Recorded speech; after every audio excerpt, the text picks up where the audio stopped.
Kandera, counselor and a psychologist. Today we're going to talk about how nature benefits your mental health. How can nature benefit your mental health? Spending time in green space or bringing nature into your life, everyday life, can benefit your both mental and physical well-being. For example, doing things like growing food, growing flowers, exercising outdoors. Exercising outdoor means you need to go for a jog or going for an exercise at parks, whatever it may be. And playing with pets, it gives positive effects in your life. It brings positiveness in your life.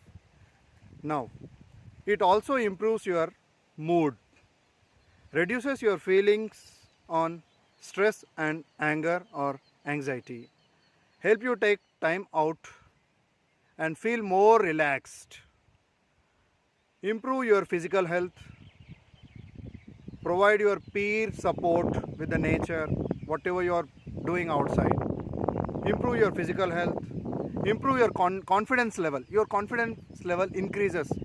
Your confidence level increases because you are with the nature, and your concentration powers also increases. Your esteem level increases. You are more active. Day to day, your activeness increases of your both by mental and physical. You are more active than before.